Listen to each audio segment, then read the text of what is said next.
ಜಗದೀಶ್ ಶೆಟ್ಟರ್ ಅವರು ಕಾಂಗ್ರೆಸ್ ಸೇರ್ಪಡೆ ಆದ ಬಳಿಕ ರಾಜ್ಯ ರಾಜಕಾರಣದಲ್ಲಿ ಮತ್ತೆ ಜಂಪಿಂಗ್ ಪಾಲಿಟಿಕ್ಸ್ ಜೋರಾಗ್ತಾ ಇದೆ. ಮತ್ತೊಂದು ಕಡೆ ಸೌದಿಯವರನ್ನು ಕೂಡ ಬಿಜೆಪಿಗೆ ಸೆಳೀತಕ್ಕಂಥ ಪ್ರಯತ್ನಗಳು ನಡೀತಾ ಇದೆ. ಅಷ್ಟಕ್ಕೂ ರಾಜ್ಯ ರಾಜಕಾರಣದಲ್ಲಿ ಏನು ನಡೀತಾ ಇದೆ ಅನ್ನೋದ್ರ ಬಗ್ಗೆ ಮಾತನಾಡೋದಕ್ಕೆ ನಮ್ಮ ಜೊತೆ ಹಿರಿಯ ಸಚಿವರಾಗಿರ್ತಕ್ಕಂಥ ಸತೀಶ್ ಜಾರಕಿಹೊಳಿ ಇದ್ದಾರೆ. ಸರ್, ಪ್ರಮುಖವಾಗಿ ಜಗದೀಶ್ ಶೆಟ್ಟರ್ ಅವರ ಸೇರ್ಪಡೆ ಬೆನ್ನಲ್ಲೇ ಸೌದಿಯವರನ್ನು ಕೂಡ ಸೆಳೀತಕ್ಕಂಥ ಪ್ರಯತ್ನಗಳನ್ನು ಬಿಜೆಪಿಯವರು ಮಾಡ್ತಾ ಇದ್ದಾರೆ. ಸರ್, ಯಾವುದೇ ಕ್ಷಣದಲ್ಲಿ ಸೇರ್ಪಡೆ ಆಗ್ತಾರೆ ಅನ್ನೋದು ಮಾಹಿತಿನೂ ಕೂಡ ಇದೆ. ಬಿಜೆಪಿ ಅವರು ಎಲ್ಲರೂ ಸೆಳಲಿಕ್ಕೆ ಪ್ರಯತ್ನ ಮಾಡ್ತಾರೆ, ಒಬ್ಬರು ಇಬ್ಬರಲ್ಲ ಎಲ್ಲರೂ ಮಾಡ್ತಿದ್ದಾರೆ. ಜಗದೀಶ್ ಶೆಟ್ಟರ್ ಅವರು ಬಹುಶಃ ಇಲ್ಲಿ ಕಂಫರ್ಟ್ ಆಗಿಲ್ಲ ಅಂತ ಅವ್ರು ಹೋಗಿರ್ಬೋದು ಅಷ್ಟೇ. ಇನ್ನು ಎಲ್ಲರೂ ಹೋಗ್ತಾರೆ ತಿಳಲಿಕ್ಕೆ ಆಗೋಲ್ಲ. ಸೊ ಪ್ರಯತ್ನಂತಿ ಮಾಡ್ತಾರೆ, ಅವರು ಪ್ರಯತ್ನಂತಿ ಮೊದಲಿಂದ ಮಾಡ್ತಾರೆ, ಈಗೂ ಮಾಡ್ತಾರೆ, ಮುಂದೂ ಮಾಡ್ತಾರೆ, ಪ್ರಶ್ನೆ ಇಲ್ಲ. ಸೊ ಎಲ್ಲರೂ ಊಹೆ ಮಾಡ್ಕೊಂಡು ಹೋಗ್ತಾರೆ ತಿಳಲಿಕ್ಕೆ ಆಗೋಲ್ಲ. ಯಾಕೆ ಸರ್ ಅಷ್ಟೊಂದು ಕಂಫರ್ಟಬಲ್ ಇಲ್ವಾ ಅವ್ರಿಗೆ ಪಕ್ಷದಲ್ಲಿ? ಅವ್ರನ್ನ ಕೇಳಬೇಕು ನೀವು, ಜಗದೀಶ್ ಶೆಟ್ಟರ್ ಅವ್ರು ಕೇಳಬೇಕು ಯಾಕೆ ಹೋಗಿರಂತ. ಈಗ ನಾವು ಅದಕ್ಕೆ ಉತ್ತರ ಕೊಡಲಿಕ್ಕೆ ಆಗೋಲ್ಲ. ನಮ್ಮಲ್ಲಿದ್ದರೂ ಗೌರವವಾಗಿ ನಡೆಸ್ಕೊಂಡಿದ್ದೀವಿ, ಈಗಿಲ್ಲ ಅಷ್ಟೇ ಗೌರವದಿಂದ ಹೋಗಿದ್ದಾರೆ ಅಂತ ಹೇಳ್ಬೇಕಾದ ಅಷ್ಟೇ. ಸರ್, ಲಕ್ಷ್ಮಣ್ ಸವದಿ ಅವರು ಕೂಡ ಬಿಜೆಪಿ ನಾಯಕರ ಜೊತೆ ಗುಳ್ಸ್ಕೊತಾ ಇದ್ದಾರೆ. ಅದು ಕೂಡ ಬೆಳಗಾಂನಲ್ಲಿ ಅಣ್ಣಾ ಸಾಹೇಬರ ಜೊತೆ, ಜೊಲ್ಲೆಯವರ ಸಾಹೇಬರ ಜೊತೆನೂ ಕೂಡ ಕಾಣಿಸ್ಕೊಂಡಿದ್ರು.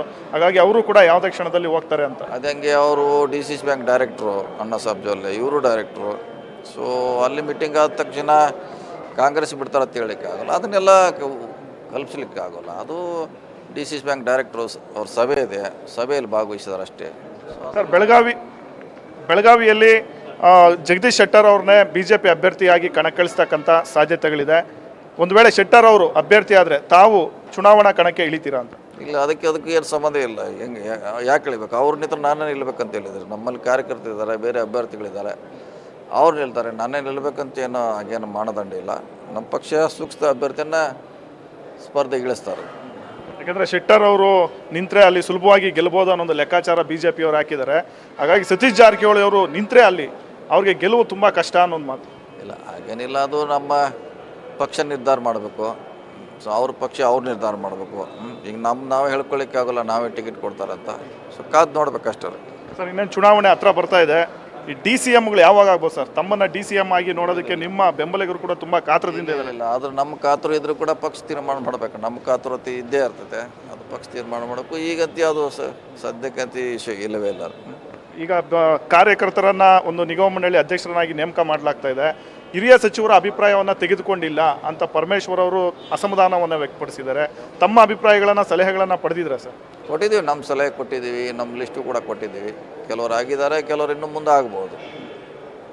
ಸರ್, ಆಮೇಲೆ ಇನ್ನೊಂದು ಪ್ರಮುಖವಾಗಿ ಶಾಸಕ ಬಾಲಕೃಷ್ಣ ಅವರೊಂದು ಮಾತು ಹೇಳಿದ್ದಾರೆ. ಮುಂದೆ ಸೋತ್ರೆ ಲೋಕಸಭೆ ಎಲೆಕ್ಷನಲ್ಲಿ ಹೆಚ್ಚಿನ ಸ್ಥಾನಗಳನ್ನು ಗೆಲ್ಲದೇ ಇದ್ದರೆ ಗ್ಯಾರಂಟಿಗಳು ಇರೋದಿಲ್ಲ, ರದ್ದಾಗುತ್ತೆ ಅನ್ನೋ ಒಂದು ಸೂಚನೆಯನ್ನು ಕೊಟ್ಟಿದ್ದಾರೆ. ಅದು ಎಂಟೈರ್ ಕ್ಯಾಬಿನೆಟ್ ಡಿಸಿಷನ್ ತೊಗೋಬೇಕು. ನಾ ಸಚಿವನಾಗಿ ಒಬ್ಬ ಶಾಸಕರಾಗಿ ಹೇಳಲಿಕ್ಕಾಗೋಲ್ಲ. ಎಂಟೈರ್ ಕ್ಯಾಬಿನೆಟ್ ಅದಕ್ಕೂ ಡಿಸಿಷನು, ಮುಖ್ಯಮಂತ್ರಿಗಳು, DCM ಅವ್ರ ನಿರ್ಧಾರ ಮೇಲೆ ಅದು ಅವಲಂಬನೆ ಆಗಿ ಬರ್ತದೆ. ನಮ್ಮ ಅಭಿಪ್ರಾಯ ಇರ್ಬೋದು ಅಷ್ಟೇ. ಇಲ್ಲ ಸರ್, ನಿಮ್ಮ ಶಾಸಕರ ಹೇಳಿಕೆ ಪ್ರಕಾರ ಕೇವಲ ಚುನಾವಣೆಗೋಸ್ಕರ ಗ್ಯಾರಂಟಿಗಳನ್ನು ಜಾರಿ ಮಾಡಲಾಗಿದೆ ಅನ್ನೋ ಒಂದು ರೀತಿಯಲ್ಲಿ ಹೇಳಿದ್ದಾರೆ. ನಾನು ಹೇಳಕ್ಕೆ ನನ್ನ ಅಭಿಪ್ರಾಯ ಏನೇ ಹೇಳ್ಬೋದು. ಅಂತಿಮವಾಗಿ ಕ್ಯಾಬಿನೆಟ್ ಡಿಸಿಷನ್ ತೊಗೋಬೇಕು, ಅಲ್ಲಿವರೆಗೆ ವೇಟ್ ಮಾಡಬೇಕಷ್ಟೇ. CM ಅವರು, DCM ಅವರು ಅಂತಿಮವಾಗಿ ತೀರ್ಮಾನ ಮಾಡಬೇಕು. ಸೊ ಇದು ಸತೀಶ್ ಜಾರಕಿಹೊಳಿ ಅವರ ಮಾತು. ಕ್ಯಾಮ್ರಾ ಪರ್ಸನ್ ಜಯರಾಮ್ ಜೊತೆ ಆನಂದ್ ನಂದಗುಡಿ, ಪವರ್ TV.